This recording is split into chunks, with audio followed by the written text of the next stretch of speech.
Tombé du ciel, le second avènement. Une fanfiction Good Omens par Bucky 1984.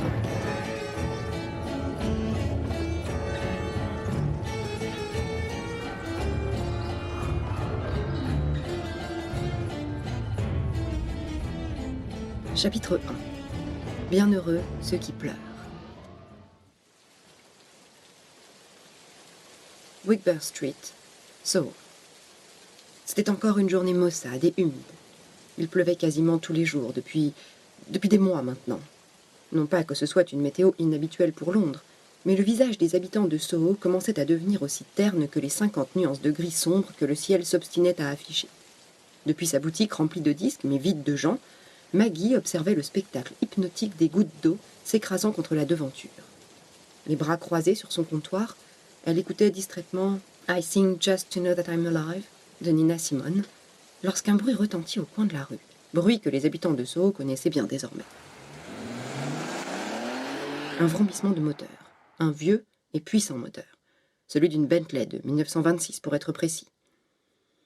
A contrario, les clients se pressaient, plus ou moins impatients et stressés, comme chaque matin, au « donne-moi un café ou donne-moi la mort ». L'établissement était une institution sur Whigber Street. Nina y servait avec une constance infaillible le meilleur café de Soho chaque jour que Dieu faisait. Après avoir servi le latte de Madame Schenk et le cappuccino de Monsieur Arnold, la patronne se dévissa le cou dans l'espoir de servir un café au lait écrémé à sa charmante voisine. Cependant, Maggie ne semblait pas vouloir venir ce matin.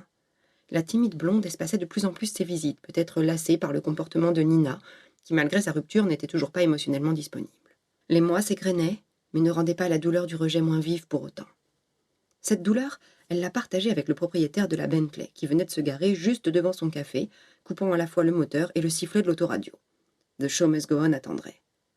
À la vue de la silhouette élastique qui claquait la portière plus violemment que nécessaire, un maigre sourire s'afficha sur le visage tourmenté de Nina. Quelques secondes plus tard, le nouvel arrivant, qui s'obstinait à se trimballer avec des lunettes de soleil, sans doute dérangé par l'éclat du brouillard, passa devant le comptoir, d'où Nina l'interpella d'une voix traînante. « Laissez-moi deviner, 6 tasses d'expresso dans un grand mug et rien d'autre ?» Un grognement pour toute réponse, le démon se dirigea de sa démarche chaloupée vers la table du fond, celle où il avait pris l'habitude de s'installer, pour feuilleter l'Infernal Times plusieurs fois par semaine, pour ne pas dire tous les jours. Crowley avait enfin récupéré son immense appartement, après 3 ans passés à vivre dans sa voiture. Shax n'en avait plus l'utilité maintenant qu'elle était devenue grand-duc de l'enfer, suite à la désertion de Belzébuth vers Alpha du... Peu importe. Il n'y passait pourtant que très peu de temps. Le temps nécessaire pour maltraiter ses plantes, boire à outrance, et réfléchir le moins possible. Parce que lorsqu'il réfléchissait à sa situation, à ses options, ou encore à l'avenir de l'humanité, toutes ses pensées finissaient invariablement par le ramener à lui. Son optimisme exaspérant, sa confiance en Dieu et en son ineffable plan, sa volonté de le transformer en quelqu'un qui n'était plus, de restaurer un statut dont il ne voulait plus. Ses mains tremblantes lui rendant un instant son étreinte désespérée, son baiser. Bon, d'accord, c'était Crowley qui avait initié ce baiser, sans même se soucier un instant du consentement de l'ange. Néanmoins, le démon avait senti l'hésitation d'Aziraphale, qui avait entrouvert ses lèvres pour accueillir les siennes, avant de se corriger, pour finalement lui asséner le coup de grâce. « Je te pardonne. » Voilà, c'était ça le problème lorsque Crowley réfléchissait. Il se repassait en boucle sa déclaration enflammée, puis son humiliation, se torturant encore, et ce sans l'aide de personne pour une fois. Ce pourquoi il évitait de s'attarder dans son appartement, et ce pourquoi il venait lire son journal ici. Les nouvelles sont bonnes ? Nina posa le mug de café recouvert d'une fine mousse devant le démon avec un sourire désabusé. Crowley replia brusquement la moitié supérieure de son journal sous son menton pour répondre, en desserrant à peine les mâchoires. Non, elles sont mauvaises, comme toujours. Un peu de lait écrémé ce matin ? Eh non, elle n'est pas venue depuis 4 jours. Pourquoi vous n'allez pas lui acheter un disque ? Pourquoi vous n'appelez pas votre ami le libraire ? C'est pas si simple. Bienvenue dans ma vie. Vautré sur sa chaise, Crowley se replongea dans la lecture des news des 9, alors que Nina était déjà repartie derrière son comptoir. Il fut cependant vite interrompu par une forte odeur de parfum et le bruit de la chaise voisine qu'on raclait bruyamment contre le sol. « Bonjour, Trésor !»« Madame Sandwich, la nuit a été amortie ? On a connu mieux. Ce temps pourri, ça déprime la clientèle.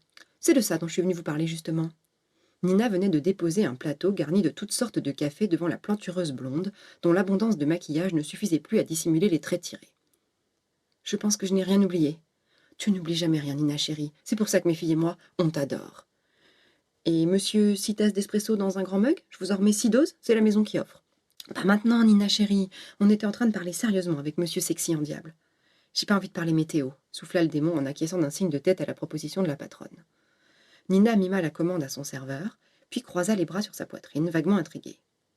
Pas de météo, trésor, de vous, reprit la tenancière de Maison Close. Quoi, moi? Écoutez, mon joli, la nuit a été longue, alors je vais pas y aller par 4 chemins. À force de vous voir traîner dans le quartier comme une âme en peine, il y a de plus en plus d'hommes qui pensent que vous travaillez pour moi. J'avais déjà des demandes avant, mais c'est pire depuis que vous avez laissé pousser vos cheveux. Qui? Les clients, patate. Ils me demandent vos tarifs. Mon établissement ne propose normalement que des femmes. Mais après tout, il est de bon ton de se diversifier de nos jours, donc vous m'offrez du travail. Alors que le serveur posait un nouveau mug devant un Crowley amusé, Nina, le visage plus joyeux que jamais, enfin, joyeux tout court, tira une chaise pour s'asseoir avec eux. Ouh, ça devient intéressant. J'ai déjà un travail, Madame Sandwich. Ah ouais? Zoner autour de la librairie en attendant Dieu sait quoi avec un air de chien battu, c'est pas un vrai boulot, dernière nouvelle. J'ai un vrai boulot. Je travaille pour l'enfer.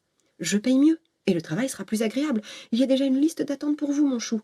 L'avenir de l'enfer est sur terre de toute façon, croyez-moi. Là-dessus, on est d'accord.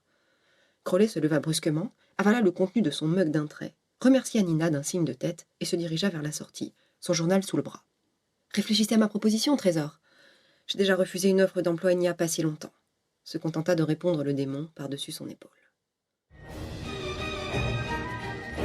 Pour connaître la suite de cette histoire, n'hésitez pas à vous rendre sur fanfiction.fr. Vous y retrouverez Aziraphale, quelques anges, quelques démons, quelques humains aussi, et peut-être une ou deux surprises.